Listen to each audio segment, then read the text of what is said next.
bisa ngerusak semuanya. Bisa dibilang semua yang sudah kita bangun, yang sudah kita step nih, salah langkah sedikit, akhirnya roboh semua. Misalkan gini, kita ini jangan coba-coba mendatangi syekh besar, melainkan kita ini udah siap. Kenapa? Karena salah satu syarat orang sebelum hafal Quran itu sebelum ambil sanad itu harus hafal Quran dulu. Antum mau dengar rekamannya? Sebelum kamu ada seorang pernah ada orang dia pengen tasmi sama salah satu syekh ana. Ya silakan aja, coba aja. Cuman pastikan antum hafalannya kuat dulu, tapi pastikan juga FL-nya dulu. Kenapa? Karena ya itu tadi, kita ini pengen menyatulisankan benar-benar terjadi perbedaan yang cukup jauh ya. Cukup jauh antara bagaimana orang Syam mengucapkan huruf-huruf Al-Quran sama bagaimana orang Mesir mengucapkan huruf-huruf Al-Quran. Walaupun perbedaan itu enggak terlalu besar, tapi lebih ke pokoknya kerasa lah aksen itu beda. Ini orang Syam nih, ketahuan. Ini orang Mesir nih, ketahuan. Dari aksennya, tapi dari fasohah tetap enggak jauh beda. Nah, kesannya adalah mereka itu kalau seandainya kamu pengen ngambil sana, pengen talak sama beliau tapi belum hafal Al-Quran, itlaq barro. Udah, balik sono. Maksudnya kamu belum siap. Udah, itu adalah kesan yang anak ambil. Setiap kita sebelum ketemu sama siapapun, maka kita ini udah punya apa untuk diberikan untuk diperlihatkan. Jangan sampai kosong nggak membawa apa-apa. Nah, itu ya. Ya. Nah.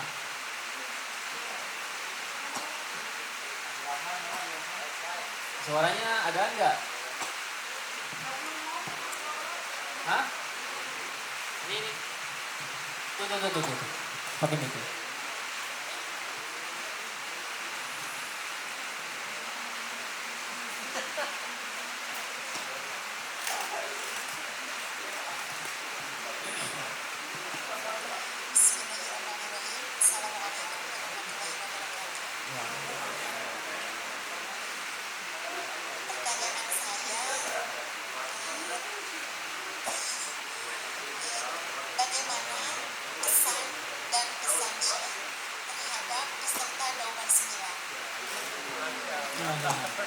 Mantap.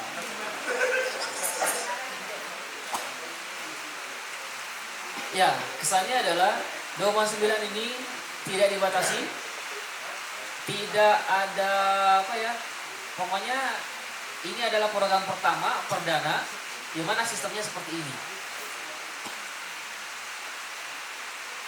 Kemudian, seperti yang pernah disampaikan, anak nggak terlalu mengesankan jumlah peserta yang hadir di awal, apalagi di pembukaan. Nah, tapi yang membuat anda berkesan itu adalah nanti di akhir, entah di penutupan atau inilah, katakanlah ini adalah bisa dibilang ini puncak kebersamaan kita di sini. Inilah wajah-wajah antum yang inilah yang pasti akan selalu ingat. Adapun yang gak hadir, apapun itu, biasa aja. Tetap mereka luar biasa karena sudah ini, dan ketika gak hadir pun pastinya punya alasan dan punya kondisi masing-masing. Tapi kalau nyempetin hadir, pastinya punya kesan punya itu tersendiri lah yang nggak bisa disampaikan. Selain dua kata, luar dan biasa. Keren. Itu kesannya ya. Antum adalah, Anda yakin antum adalah yang terbaik dari mereka semua. Dan Anda patokan terbaiknya itu bukan dari sisi nilai. Maksudnya dari sisi nilai secara angka ya, tapi nilai secara hakikat. Itu ketika antum selalu dekat, akhirnya jadi kenal satu sama lain, jadi tahu. Itu adalah sebuah nilai yang sangat berharga, silaturahim. Adapun ilmu itu dia nggak akan salah alamat dia. Ketika dia pantas mendapatkannya, dia pasti akan datang kepadanya. Ya. Pesannya apa? Tetap semangat dan istiqomah. Itu pesannya. Ya.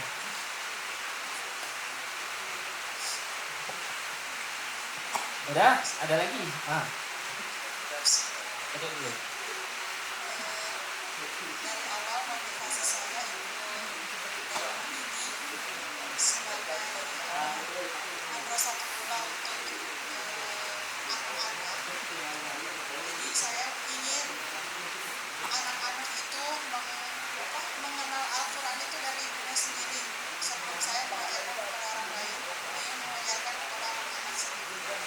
Yang ingin saya tanyakan, bagaimana metode Syekh, mungkin ada cara-cara khusus dalam mengajarkan Syekh untuk mengenal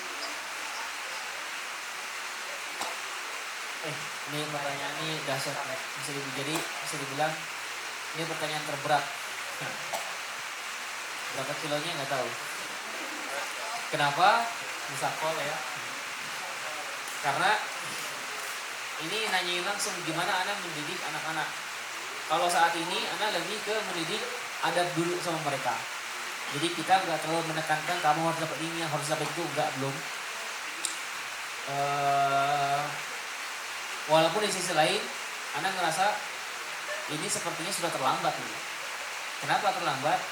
Karena usia, katakanlah kalau seandainya usia 7 tahun itu Imam Syafi'i hafal Al-Quran, ya ini sebenarnya udah terlambat misalkan buat Aisyah. Tapi di sana Anda ngambil jalan positif dulu, tenang. Ibnu Jazari itu 13 tahun hafal Al-Quran. Nah, artinya masih ada kesempatan, walaupun bukan berarti menangguhkan. Syekh Al-Wasarawi itu hafal Quran dalam usia 10 tahun. Artinya terlambat di sini tapi masih ada kesempatan di sana. Dan sekarang kita masih lebih menanamkan bahwasanya tentang adab dulu dan tata krama untuk anak-anak, terus membangun bagaimana dia membangun relasi sama teman-temannya. Kayaknya dulu Anda pernah cerita ya, salah satu bentuk ininya kita selalu junjung tinggi adalah bagaimana bahwasanya kita ini harus punya kepedulian sama teman. Dah, makanya sampai sekarang tadi sebelum berbangun sini nih, di rumahnya itu ngumpul ada berapa? 5 orang itu. Dia dijadwal dia. Kalau pagi temenannya sama si itu dia nyamper. Kalau siang si Ono yang nyamper. Aisyah main yuk. Kalau sore si Ene yang nyamper. Wah, macam-macam dia. Dia lapisan-lapisan ini. Pas ditanya atau dia Anda telusuri, salah satunya apa? Dia adalah orang yang paling suka ngejajanin orang lain. Dia suka ngejajanin, atau kalau misalkan ada makanan selalu dibagi. Sampai saking ininya Anda hampir kesel-kesel bangga gitu. Iya, dia punya susu banyak banget. Kayaknya pernah diceritain dulu. Dia jualin tuh kan. Berapa harganya? 500 perak. Susu modalnya aja nggak tutup. Dia jualin 500 perak. Akhirnya kita pun kan curiga. Susu 2 karton nggak nyampe 2 minggu habis. Kemana habisnya itu? 2 karton kan, 1 karton itu berapa ya? Kayaknya 20-an ada. Susu di Lembang 2 karton habis, ditelusuri kemana ini susu. Akhirnya Aisyah jualin katanya. Jual berapa nih? Jual 500. Oh gitu, 500. Oke. Dalam hati modalnya nggak cukup nih. Terus dia bilang, tapi teman Aisyah banyak yang nggak punya uang katanya. Jadi yang nggak punya uang nggak bisa gratisin. Aduh, anak sih. Tapi akhirnya itu tadi. Itu lebih ke sana dulu. Adapun untuk hafalan masih lebih kita banyak menitipkan di MTA. Jadi setiap sore itu sama teman-teman KTQ di program Madrasah Tahfiz Anak ke sana dulu. Karena Anda masih berpikir untuk membuat orang hafal Quran sepertinya mudah ya. Artinya 1 tahun juga cukup. Tapi membangun karakter itu yang sepertinya cukup lama. Hanya Anda berpikir insya Allah lah, yang jelas sebelum 10 tahun harus sudah selesai hafalan Al-Quran. Jadi gimana teknis menghafalkannya? Pastinya kita kerjasama dulu antara ayah dan ibu. Siapa yang bagian mentalkinkannya, siapa yang bagian murojaahnya, dibagi aja, disesuaikan dengan kesibukannya. Ana baru bisa punya waktu maghrib, kenapa? Karena pagi itu dari mulai jam 6 itu sudah ngajar akademi. Sedangkan Aisyah jam 6 itu posisinya katakanlah baru bangun dia, sholat subuh dulu, walaupun sesekali tepat waktu, on time bareng sama aneh, terus sekali juga suka pulas banget tidurnya.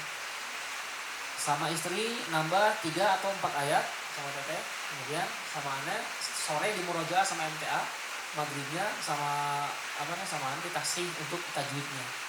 Dan dia dipastikan udah benar. Adapun nambah hafalannya sama jadi sama istri. Makanya udah tepat banget kalau seandainya kita merasa paling banyak waktu di rumah, maka disitulah kesempatan untuk membuat anak kita hafal Quran. Metode mah kayaknya itu tergantung cita rasa masing-masing. Nggak ada metode yang istimewa. Metode terbaik itu kan metode al-abd was-sima'ah, seperti yang dicontohkan oleh Jibril sama Rasul. Contohkan, setelah itu si anak mengikuti. Setelah itu si anak membaca, kemudian kita koreksi. Setelah itu bagus, dor, kena, bagus atau koreksi. Udah kayak gitu. Nggak ada yang lebih bagus daripada itu. Metode apapun itu nggak ada.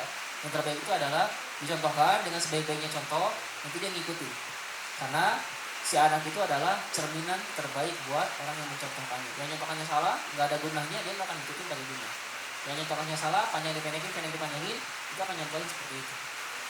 Tapi yang nyontohkannya, luar biasa, dia pun akan menjadi luar biasa. Oke, mantap. Ini kayaknya perlu jadi biar biasanya siapa sih yang suka bawa ice breaking itu? Nah, ice breakingin dulu.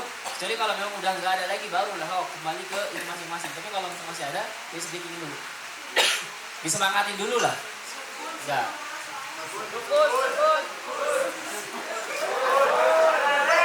Sukun tuh, dipanggil sukun. Sukunnya apa? Kelompok. Ice breaking dulu.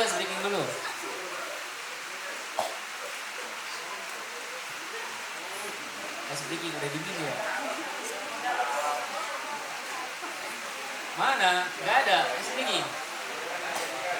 Coba tangan ke atas. Minimal supaya kita saat orang lain dapat sesuatu ilmu atau pengalaman, antum nggak dapat, lu gila karena tidur, karena ngantuk. Nah, kalau ngantuk semua enaknya. Kalau semangat semua. Dah, kanan. Miringin kanan. Nah. Kiri. Dah.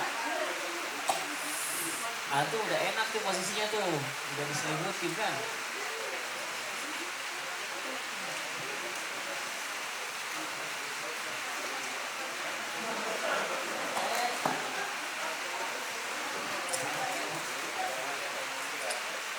Kalau misalkan masih ada lagi, dari sana dong, dari Ahwat dong sebenarnya dong. Ahwat dulu. Tadi Ahwat ya? Oh, sekarang Iwan berarti. Yang kencang.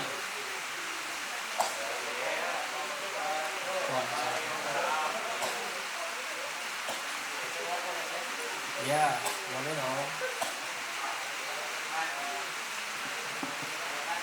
Pengen udah kan adjust kan?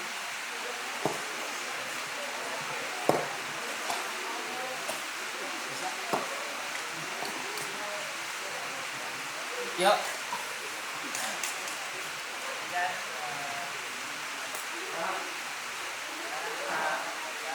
Apa?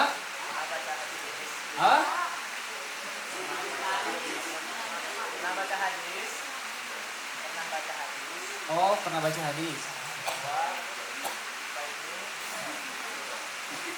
Amalan yang kita seorang sudah wafat, kan ada 3 hal yang di bawahnya. Ada manusia, bermanfaat, sama doa yang sore. Yang saya tanyakan, ini posisi saja sekarang. Kita kan juga tak punya ayah.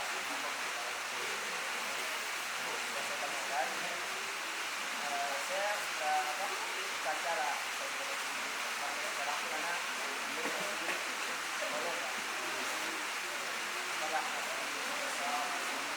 sudah. Ini keren banget nih. Mic-nya dong. Biar yang lain dengar. Soalnya ini rekaman hati nih. Nah, masih.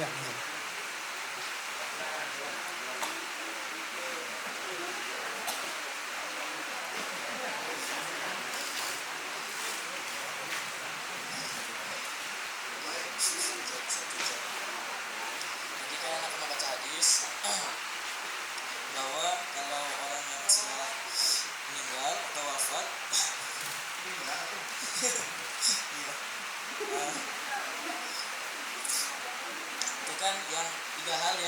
dibawanya ke akhirat. Nah, ada amal jariah, ada ilmu yang bermanfaat, sama doa yang soleh. Nah, yang saya tanyakan di posisi saya sekarang, saya bertanya, saya kan sudah tidak punya ayah dan almarhum semenjak kelas 3 SMP. Sampai sekarang saya masih bisa berkaca bahwa sampai sekarang pun anak belum masih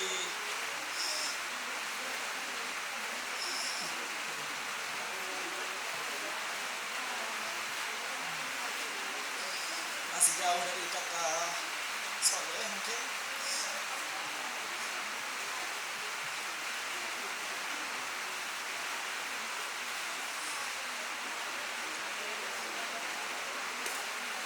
Yang saya ingin tanyakan sama Syekh,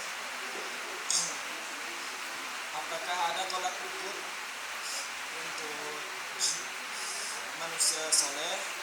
Karena setahu saya itu hanya ada tingkatan iman, 73 cabang iman. Karena bagi saya apa ya,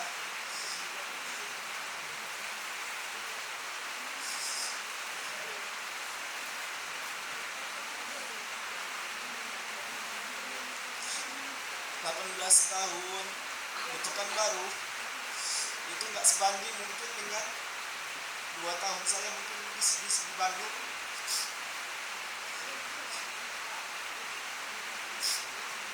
Ya walaupun Allah itu Allah itu maha penerima taubat, tapi gimana ya rasanya 18 tahun tuh nggak sebanding gitu dengan 2 tahun anak di Bandung yang punya nggak sebanding. Dan anak nggak kebayang karena anak bersaudara banyak, dan keluarganya itu orangnya masih jauh dari kata ilmu agama, jauh dari kata sunnah, masih bermaksiat. Anak nggak kebayang dengan bagaimana ayah anak di alam barzah sana. Karena anak pernah baca juga hadis dari lain bahwa satu langkah kita keluar dari rumah tanpa menutup aurat, maka selangkah pula ayah itu memakai. Karena kita sebagai laki-laki, apalagi yang udah jadi kepala rumah tangga, dosa istrinya, dosa anaknya itu pindah ke kepala keluarga ataupun ayah ataupun suami, pokoknya pemimpin lah. Nah, yang Anda tanyakan, bagaimana cara saya ataupun kita semua untuk menjadi mungkin kalaupun tidak bisa menjadi soleh mendekat itu lebih baik. Karena bagi saya, kata Ustaz Maududi karena di Pekanbaru, beliau bilang tidak ada kalau ada orang yang berkata kita harus lebih baik dari hari yang kemarin, itu salah, kata beliau. Karena apa? Fitrahnya manusia itu akan katanya sendiri, al-insan saniyan, lupa, al-insan makanya fakta al-nisyan. Manusia itu tempatnya salah dan lupa. Gak ada manusia itu yang setiap hari itu makin baik makin baik, gak ada, pasti akan lupa, pasti berdosa. Apa yang benar kata Semurodi? Perkataan yang benar, yang benar adalah pada saat kita jatuh, kita bangkit lagi, jatuh, bangkit lagi, jatuh, bangkit lagi. Itulah yang benar kata Semurodi.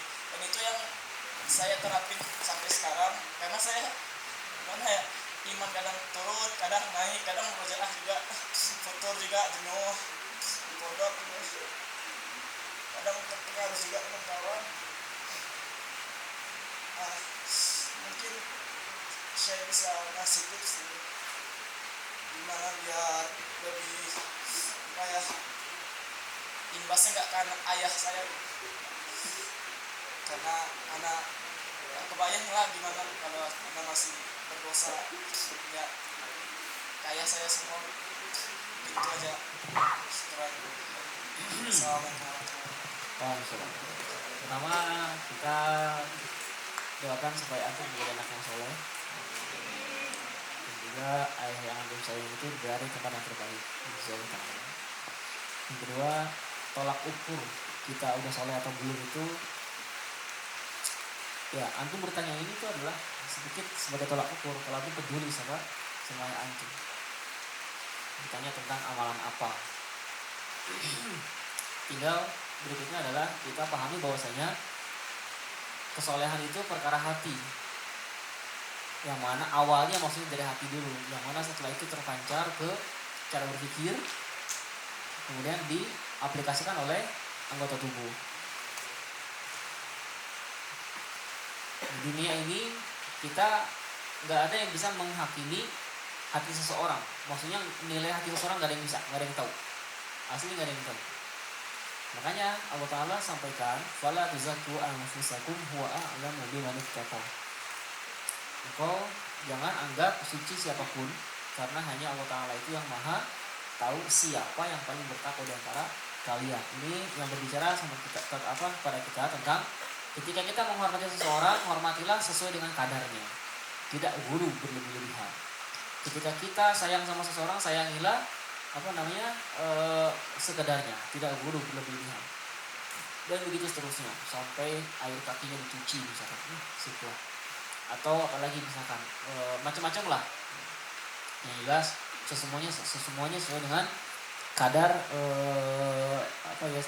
kadar yang biasa saja selama manusia. Nah, sekarang misalkan gini, orang tua kita akan kena imbasnya ketika antum melakukan maksiat. Nanti dulu, kalau anaknya masih belum balik, iya. Tapi kalau sudah balik, wala taziru waziratun wizra ukhra. Seseorang itu dosanya itu tidak akan diwakilkan sama orang lain. Ketika seseorang dia sudah tahu bahwasanya ini adalah dosa, ini adalah maksiat, dia tidak lakukan itu.